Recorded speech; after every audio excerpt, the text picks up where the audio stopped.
We are are live. I live. can see Let's you go. as well. Hello, everybody. I am sorry we are a few minutes late today. We are just getting our bearings together. Sean just told me that she's in California this week, so it's very, very early. So thank you, Sean, for getting up Mm, so early to join us. I really appreciate that. so great to be here. Yes, yes, yes. So yeah, gosh, every week this comes around, and I'm like, how is it another week? How is it another week? How's it another week? So time really truly flies, and I'm just so aware at the moment of how important it is that it matters what you do with your time, right? And Mm, it's all relative. We say it, and we know mm, kind of conceptually that it's relative, but I am just amazed every week that, we're here again. So, mm. welcome everybody. And just to, if it's the first time you are tuning in, I am Marilise de Villiers Basson, and I'm calling in from South Africa. So it's about 4 o'clock in the afternoon where I am. And I am the founder of Roar Coaching and Consulting, and loving this collaboration with Sean on Mystic Musings. We have decided that it's time that all our modern day mystics step forward and make a bit more noise, rumble a bit more Mm. about all the great work we're doing in the world, and step forward as leaders, and really to make that impact in the world that we as mystics desire to make. So Sean needs no introduction, I'm sure, Sean Caudry, but I'll give her a moment just to Uh, uh, make sure that if you're new to this, that you get to meet Sean as well. yeah, great. Welcome everybody. So great to have you here. Yes, Sean Caudry, and lived in South Africa, now living in the United States. I was part of a creation, running a business where I look to really help people scale their business, their money, their wealth, their impact, and really come into that sort of embodied, integrated sense of wholeness to express both the spiritual as well as human gifts. I have a big passion. A lot of my work revolves around manifestation and the process of manifestation and the principles of manifestation, but with very practical application. So I bring the world of business mastery and the metaphysics together in a very practical way to shift people's lives for the better. So a little bit about myself. Thanks, Marilise. That's beautiful. That's so beautiful. Yeah. And so we have literally hopped, like crossed, continents, Sean and I. So I moved back from England 18 years ago. Well, Uh, after 18 years last year, I moved back to South Africa, and then Sean moved to the US. And I think this is probably something where we'll sort of go into more, because of that whole, once you start really tapping into this work, and you really start asking yourself what it is that you truly want, what kind of life would you love to be living and mm, creating. You wake up one morning, which is what happened with me, and you realize, oh my gosh, we're moving. So the same way I decided to move to London 18 years ago, which was in 2004, literally woke up on a Wednesday morning and knew it's happening. The same way, again, on a uh, Wednesday morning, I woke up 18 years later and knew that I was coming back uh, to SA. So it's uh, really quite phenomenal how these things work, and a bit mind and heart and soul blowing, isn't it? Definitely, definitely. There's so much richness in that, and I think I think one of the big shifts as we're talking around, what is available now to modern day mystics, and we're so tuned into our spiritual journey. So people listening to this channel are going to be conscious. They're going to be doing various spiritual practices, and at least have a curiosity, if not practicing, the ability to create and manifest. So the distinction, I think, of where we find ourselves as humanity, Marilise, and it alludes a little bit to what you're talking about, and what I've done and what I've manifested and whatever. But there are always iterations and always eras in which the consciousness of the divine evolves and the consciousness of humanity evolves. And as our consciousness evolves, so more becomes available. So for me, I believe that as we raise our frequency and our consciousness and and open to the possibilities of more of like being vehicles for the divine, etc., the divine also evolves and matures. So let's take it back to, my parents are what's 80 now, Marlies. I'm sure your parents are roughly in that ballpark. But in that era, for example, or that generation, it wasn't available to create your path. What was available is you got born to parents. My parents, my mom came from parents in Zimbabwe who were in the war, and ultimately their paths were pretty much made and set. So though in those days, you were definitely a part of a generation where there was very little influence as to your path. So my dad was a teacher, my mom was a teacher, a lot of, and my uncle was a teacher. And so in that era, if you think back to your parents, there was pretty much, okay, you were born, you made a decision about, what sort of career path you were going to have. And the path was pretty much set out for you. Got married, had kids, a lot of women were nurses. It was a lot more limiting for women in terms of, what actual careers they could go into when you look at it now. So you just look at that progression, right? There was even, women couldn't even get a credit card or couldn't even have a bank account or a check account. I think it was in the 70s that came about in America, 60s or 70s. So, the path was pretty much set.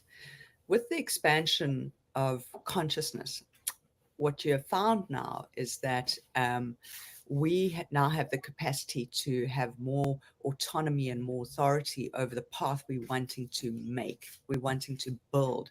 So if you can think about it like that, there's a road that goes to Cape Town if you're in South Africa, or, in the United States, we're going to Colorado and the I-70, I don't know. But the road is made and you're going and it's built and you're going to follow the road. As humans, we now have the ability to build and contribute to building our own roads. That means that, and in one of our first episodes, I spoke quite a bit around self-selection, the idea of self-selecting into things. So you're seeing more women sort of in the, their capacities as engineers, you're seeing pilots, you're seeing going to the moon. So you're seeing all these progressions, because these are people and men doing things. You look at Elon Musk, what he's doing, building new pathways, right? And when you start doing this, so what now starts to happen is that there's new territory, the rise in humanity's consciousness, and now that's been accelerated through things like COVID. And please, this is just my perspective of how I piece all these pieces together. But with the rise in consciousness, the elevated frequency, and now there's more possibility that's opened up. More people are trying, building new things. What happens for me is that we're now in new territory, or we're starting to touch new territory, where we're coming to the end. And I've spoken about this before. We're coming to an end of an era. We're seeing a whole lot of technology that has already shaped in many ways the way humanity is going, and that's now converging. So it's absolutely going to explode. But what that means is, I describe it as, there is now new territory that we're entering into. If we're coming to the end of one era and entering a new era, we don't know that territory, but we know that there's new territory, and we're all on some level wanting to create that. So whether it's a world for me where all can thrive and all can know their power, for you if it's a world where everyone knows their voice. But with that territory, you need new routes and you need new roads. It's new territory, new routes, new roads. It hasn't been built before. And so if we come back to that as the example, as we go to enter this new territory, we also got to create new maps, right? So how humans get to function on this new territory, we have a lot more autonomy and a lot more authority because of our own evolution as to now how to build our paths and how to build where it is we're wanting to take our lives. And so this now, let's tie it back to your conversation about moving countries. I find myself on a new continent, literally a whole new life. You found yourself, in the UK and then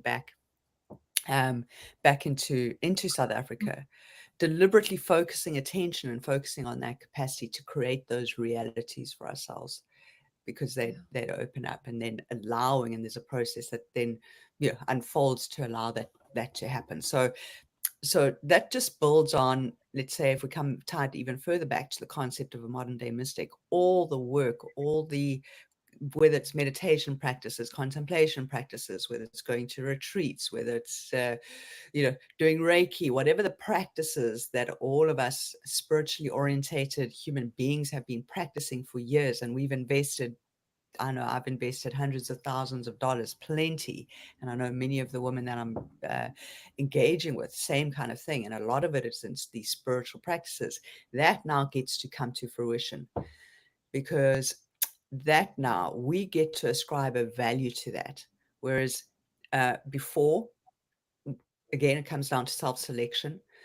It is up to us to ascribe the monetary value that you're wanting to give to those things, and put that value, because remember, the universe doesn't operate on benchmarks or whatever. It just says, like, what do you value? So for spiritual women, for spiritually orientated people now to start really valuing, whether that's in monetary or really starting to accept that this whole metaphysical concept has a huge impact on these new roads, new territories, and taking authority and really delving into, okay, what is the road I'm wanting to build for myself that is heart-led, heart-inspired, and then have the mind and the brain in service to the heart, and you'll be astounded at what can transpire.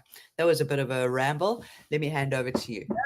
That's beautiful, and it's so amazing how watching you speak so passionately about it as well. Yeah, it's really quite phenomenal, and I know it's decades of work. It's I mean, I'd say, I always kind of say, oh, I started doing this work 7 years ago, and I'm thinking, no, maybe 20 years ago, maybe since the day I was born. So you kind of like, obviously consciously, I've been doing it for a long time, but then I think it's that journey that you sort of describe, and the elevation of the consciousness, which really makes us, I feel so lucky actually that we are in the position that we are today, because if I think, to my grandparents and my parents' generations, I don't think it was so accessible, and, you don't necessarily attribute it to consciousness, to energy. And I think that to me is quite a phenomenal realization, in that actually, this is just, I almost, like, in a way, I'm lucky to be on this planet right here, right now, in the sense that, it's kind of divinely manifested. Even that has been divinely manifested. So but that's a bit mind-blowing. I thought, sort of hearing myself saying it out loud, it's like, oh my goodness. Wow. Right. Yeah. And I mean, you like myself are like responsible. There's a responsibility for, Yeah. it's by no accident that you did all the work. It's by no accident that your life set you up to be powerful, to lose your power, whatever that situation was, so that you could get onto a spiritual journey at a young age and cultivate it, because there was always going to come a point in time, okay, where now it matters. Now it matters more than anything. It is just, it's rough out there. We can see, I say this each week, and it's never been a more important time that now's when it counts. So, yeah, the responsibility is like, okay, no, stop. I'm not saying to you, but to many of our viewers, like, the hiding has to stop. The voice needs to come back. The acting on what it is you're here to act on, so that you can actively contribute to. When I talk about impact, you don't have to impact the whole world. Just in the communities you serve, have that voice. Me having this voice, you having this voice about the mystics, musings, is giving permission to say, it's okay. Let's have our voice. Let's speak about it. The ordinary individuals on the street, we're going shopping, we're doing ordinary things to the ordinary person, but we're actually doing, and we've done extraordinary things. And hence this kind of modern day mystic. And I think it's just about saying and encouraging viewers to really trust themselves. Like, trust yourself that you can get out, maybe make a YouTube video, maybe, jump on a Facebook Live, just do something different, get a community together to start meditating. We've got to continue, because the transition for the next couple of years, in my view, and again, people will say, well, how do you know this? I am intuiting, I'm feeling, I'm sensing. It's part of what my gifts are. I can have a sense for the future and anticipate the future. And because I'm listening to a lot of people, and I'm able to piece. One of my gifts is I can really piece a lot of contextual elements together. But I'm Beautiful. seeing it. I'm seeing the presidential elections. I'm seeing, again, because I've been so involved in the crypto space and etc., like the tensions. I'm seeing the debt. I'm seeing the war. We are in a breakdown, and I understand. And Marlies, we speak about it like, we'll go there a little bit, but like the post-manifestation gap, right? But when things are changing, the disconnection and the dislocation of current uh, structures needs to collapse. Current structures need to collapse. They need to fall apart. When I left the shores of South Africa, my life fell apart because I'm breaking from both energetic and in that particular instance, the physical and the mental elements of my country.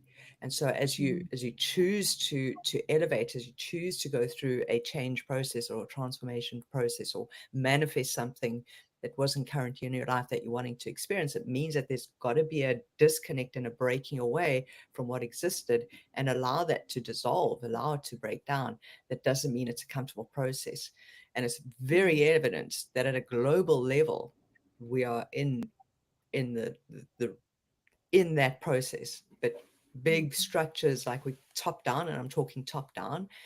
And so as we look at those top down structures, and we're seeing that humanity, millennials, younger, myself, we want bigger levels of freedom, of joy, we want a different life. And so that is also a level of consciousness driving this dislocation of current existing structures. But of course, that doesn't make it pleasant, doesn't make it, you've got to go through the loss process, you've got to, and I think that's a big thing that people are really afraid of, is they push through to wanting to create something new, or rather manifest it. So they kind of get stuck on the starting lines because they kind of they don't go, and there's various things in that post-manifestation gap that I call, that halt the actual manifestation and the bringing to fruition. And so people relapse into their old, into staying where they're at. Yeah, that's so powerful. And I love how you presenced with me this idea of ability, like a gift almost, to piece together different concepts and to make sense. Because I always say to people, like, I have different words, but I think it's the same sort of thing. It's like I'm obsessed with connecting dots, and so I think we're kind of saying similar things. But I love that you positioned it as, as a gift, because I do think, like sometimes we do these things unconsciously competent, so you don't necessarily acknowledge the fact that it is actually intuition, that it is actually really like you tapping into your higher faculties, your higher mental faculties, your imagination, your intuition, your perception, your will, your reasoning, all those sort of beautiful things, so kind of gorgeous. really, really powerful. So thank you for that.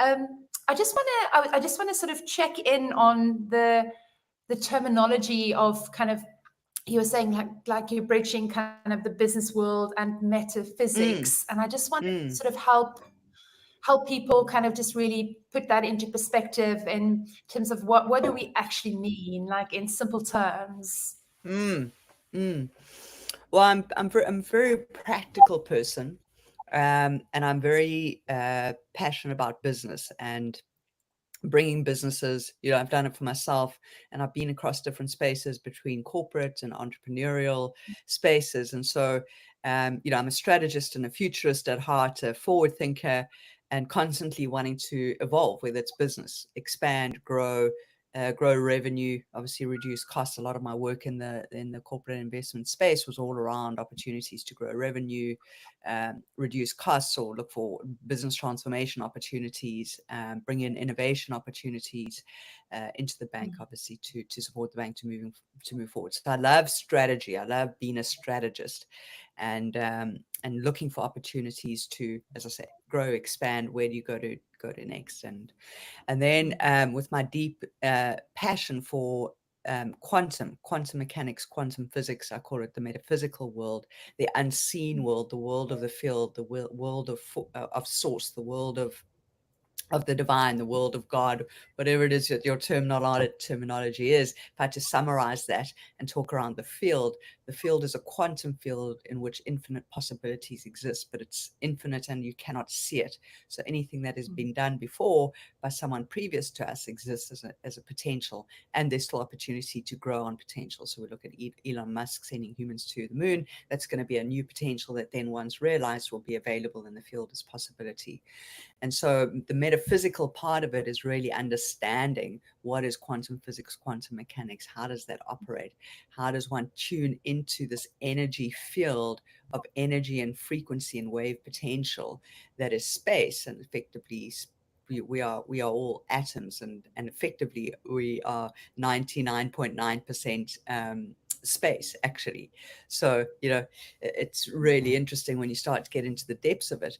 And so my passion for wanting to understand the quantum realm and our quantum power and how powerful we are, and how to access the quantum field and merge with it and allow the divine to work through me in the energy of the energy field and the wave and everything we're talking about, the ability to imagine, the ability to create, the ability to manifest, is bringing the metaphysics to business mastery, to accelerate. So we no longer have to do the traditional 3D. When I say 3D, it's matter to matter. I've got a home loan. I'm going to pay it off over 20 years. I pay my monthly installment, and maybe I can pay a little bit extra, but I work like a Trojan to do that, and everything goes into the home loan. That's very 3D. You move in time, space in a very linear matter way, and it's heavy lifting and it's struggle, and you've got to dig. Whereas when you start working with the quantum world, you go to the quantum, and I play in my course that I'm running, my program, The Abundant Mystic, I'm playing quantum games. I'm teaching people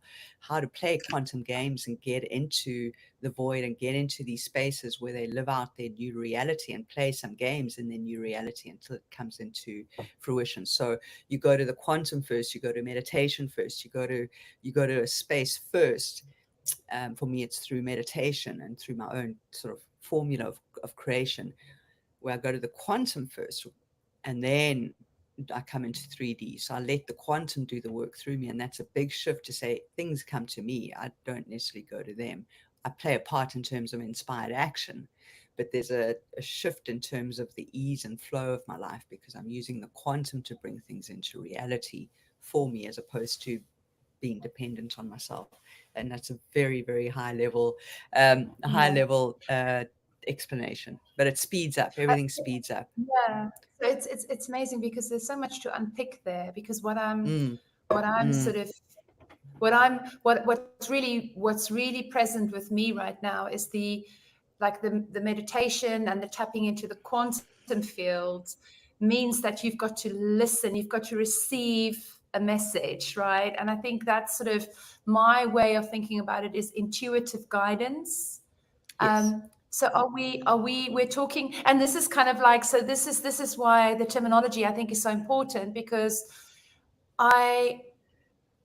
there are such big similarities between how, I think, how we live, but the actual expression of it looks slightly different, and also it's different terminology, different teachers, different influences, but at the end of the day, it comes back to the same principles, right? Correct. Which is fascinating. Yeah, absolutely. Really fascinating. Absolutely.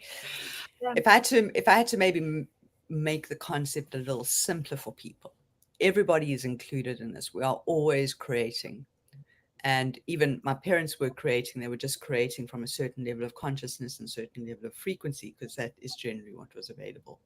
So, Marlies, just to maybe simplify it a little bit, we all carry an auric field, and I'm sure we'll all be familiar with that auric field. So we carry a field of energy around us.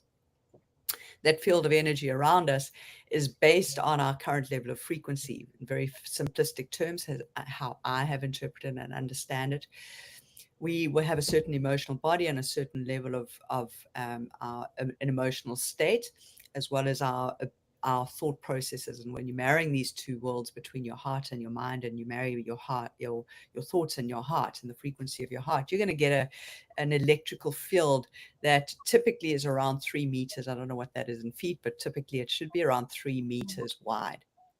And so that field carries all the information. It carries all your thoughts, all your emotional expressions, all your feelings, anything that you are thinking and feeling is carried in this field. So if you then take it to a step to say, well, I call it your echo chamber. If you have a look in your echo chamber of life, in other words, the environment that you are now surrounded with, what is happening in that life of yours, because there's going to be some things that you are consciously or unconsciously creating really well. And so you're seeing that there's flow, and typically there's always balance. So you're seeing flow in some areas. So you might have a great relationship, your kids are doing really well, but you're having struggles, you've just been fired, or your finances are down the tubes. There's always balance, right? But all of that information is constantly carried in the field. And so whatever you're thinking and feeling, you're constantly putting it into this field that surrounds you. The more that you become conscious and the more that you do the healing process of your, your shadow work or your wounds or whatever, and we've spoken quite extensively about this, the more your heart opens, the higher the level of expression of joy or love or contentment or trust, or whatever. So that's at a higher frequency, which means that your auric field starts to expand more and more and more. So that's the value, and one of the values then of doing the healing work, which means that just your field alone has got quite significant influence. And you've got a different level of thoughts going in, and you've got a different level of emotions going in. So you're always creating. Now, the thing is, what do you choose to put in your field? Because up until now, we didn't even know that we were putting stuff in the field. So you see what you're putting in your field now, but by looking at what's working and what's not working in your life, by looking at where are you not content with your life, because where you're not content with your life is the first place that typically you're wanting to put your attention on to do something different. But typically, let's say it's a new job because you got a shitty boss and you're wanting to get a better job, and you're wanting to, get a better income and whatever.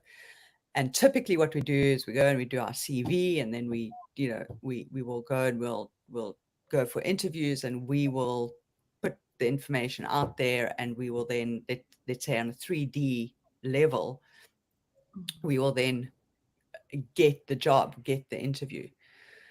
So the flip then is to say, well, let's be creative about it, and let me sit and meditate. Let me create the ideal. And there's various components to creatorship, which I teach in my course.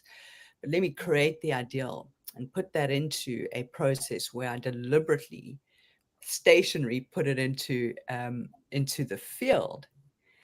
And yes, even though there might be a part of inspired action, only once I start saying to the divine, I want X, Y, and Z. I want the new job, and I want it to be paying me $150,000 a year, and I want it with a boss like this, or actually I want to be leading, and I want a team of 10, etc., etc. And you build out this thing. Once you put it into the field, it's about saying, and I'm willing to play my part. Like, show me what my part is, but you show me the how. I'm not responsible for the how. I've done my part of desiring, and that's one of the first steps in the self-selection. You must desire, you must want. That's where we have authority and autonomy, and that's where the shift is. Also, when I come back to saying, like, we now get to be in a place where we can make our path, in our role in this is to own what we want and desire. So that gets put into the creation process. The manifestation process is the universe brings it to you.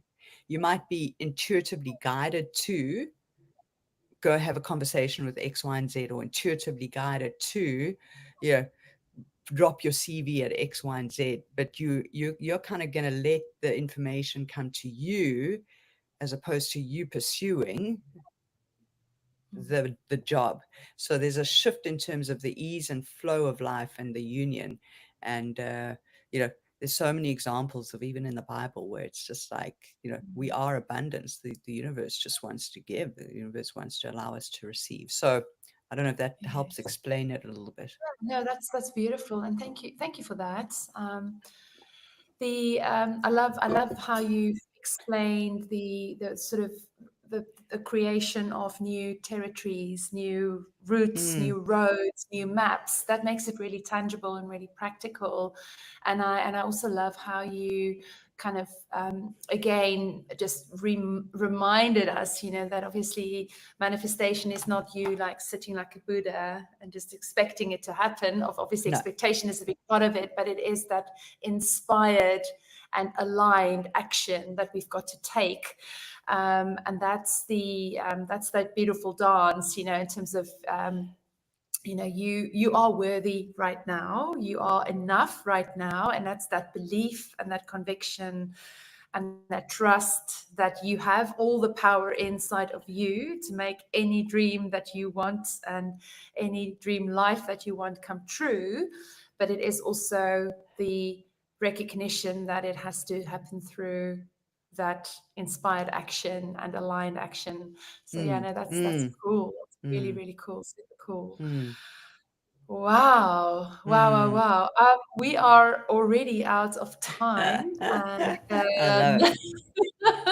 it's like I feel like there are every week there are so many little threads that we can get so much deeper into. And that's why I look forward to these conversations so much every week, and really enjoy, your guidance and, just the way and the wealth of knowledge, Sean, that you are sharing, and also helping me kind of make sense of things. It's just so divine, so wonderful. And I just want to publicly thank you for sharing your gifts with us. Very, very cool.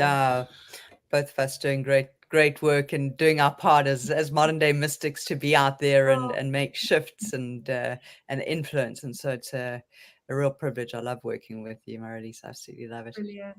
Yeah. And please, if you are following us, if you're tuning in for these, if you're watching the replay, if you love it, please subscribe and join us every week.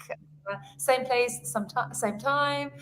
And also, if there is anything that you would love to ask or suggest we cover in the future conversations, please pop a comment in the chat, in the YouTube. There's a comment section. Pop it in the comment section, or get in touch with Sean or I on social media. We're both on LinkedIn and Facebook and Instagram, Twitter, all the main channels. So please do not hesitate to reach out and to get in touch with us. But thank you for joining, and we'll see you next week. We'll see you next week. Beautiful. Great job. Bye. Bye.